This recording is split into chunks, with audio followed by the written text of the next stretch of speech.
The Eurofighter Typhoon is the debut aircraft for CJ simulations. The Typhoon is a delta-wing fighter jet capable of Mach 2, and it has the ability to achieve supercruise. And this model will do it. This aircraft is a work in progress, but enough about that. Let's move on and look at some of the great features this aircraft has to offer. If you are the type of person that enjoys lots of different liveries with an aircraft, you're in luck. The Typhoon has multiple liveries. These are two of my favorites. There are a total of 16 different liveries with representations of many nations that use the Eurofighter Typhoon. Moving on to the cool stuff, as the caption states. The heads-up display is cool, but it's not the cool stuff that I'm getting at. It is a normal heads-up display and also shows autopilot information up at the top of the display. But the coolest part is down here, this knob. If it's rotated, you can see the heads-up display starting to appear on the screen, and as we move around, the heads-up display follows wherever we look. This feature is known as the helmet-mounted display and increases the situational awareness for the pilot. This is a first. It will work with Track IR and VR headsets. The aircraft also has a high level of automation, as you can see with the throttle moving by itself with the use of auto throttles. The auto throttle system can also help the aircraft achieve supercruise. When the speed selection is switched to that selection right there, that supercruise, the aircraft will attain supercruise speed, and the speed will vary based on altitude. Here is set at Mach 1.0, and Mach 1.0 can be seen in the heads-up display.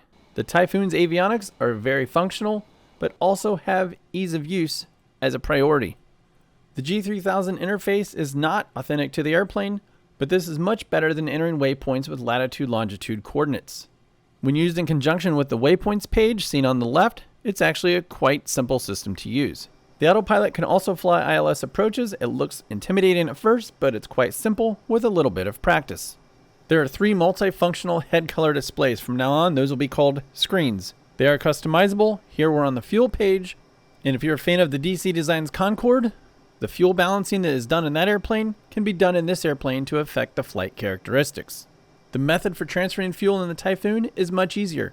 If the center of gravity needs to be moved aft, you can just press transfer rear, and the center of gravity will be moved aft, giving the airplane a slightly lower fuel flow with less drag.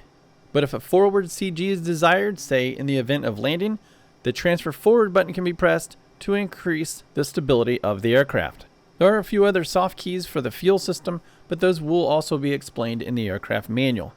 Engine speed, temperature, and fuel flow are displayed when the engine soft key is selected. On this screen, the fuel flow is very high, but that has since been corrected. The hydraulic soft key displays hydraulic system information such as quantities, pressures, and the position of movable hydraulic shutoff valves. Selecting the waypoint page will show the waypoints along the route along with the name, distance, and time information. A list of the closest nav aids can be seen on the frequencies page. These 3 screens are customizable. The user can select whatever option they like on any screen. There is an animated control stick, but if it ever gets in the way, simply click the stick hide switch and poof, it's gone. The center screen can also show a map with a range of 160 down to 0.5 nautical miles. If you'd like to practice your intercept skills, the center screen also displays traffic. The position of the aircraft and the direction are shown. There are more features of the Typhoon's avionics systems, but I will leave that for you to explore once the aircraft is released. Interior and exterior lighting on the Typhoon is very good. Interior lighting can be controlled with 2 rheostats. One controls flood lighting, and the other rheostat turns on and adjusts the brightness of the backlighting on interior panels. The airplane also has formation lights. This is what it looks like with them turned off. If we come back inside and turn the formation lights on, it looks like this.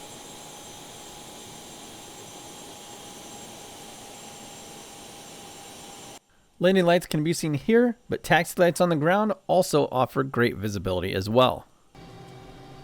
Notice the lift dump switch being selected. Nothing happens, but it will. When doing ILS approaches, the localizer and glide slope information show up on the heads-up display. The localizer information is here, the glide slope information is here on the left. Switching to daytime on the same ILS approach, you can see the approach speeds are quite high. And this is where the lift dump switch that we pressed early on the approach can come in handy. And if the camera angle is moved to the left, you can see the front canard aiming downward, destroying lift and also helping the airplane stop quicker by increasing the amount of drag. Here it is from the outside, along with the air brake on the top of the fuselage. As mentioned earlier, the aircraft is a work in progress. Since the developer sent me the airplane, there have been multiple updates. One of those updates is to the map. The fuel flow has been corrected. Previously, it was very high. Now it's within a normal range. And most recently, FLIR imaging has been added to show terrain. Now for my final thoughts on the Typhoon. Above all, this aircraft is functional and it is fun to fly. It may not be an exact match of the real airplane, but that's okay. The airplane itself and its flight characteristics offer some new challenges. In my opinion, this aircraft is a cross between the DC Designs F-14 and the Concorde. The Typhoon will be updated in the future, but also in the few days that I've had this airplane, the developer has fixed any bugs I've reported within a couple days. Keep watching until the end for a quick flight in the DC Designs Harrier that is soon to be released. For about the next 2 minutes, here's some raw footage not used in the preview to help demonstrate sights and sounds of the Typhoon.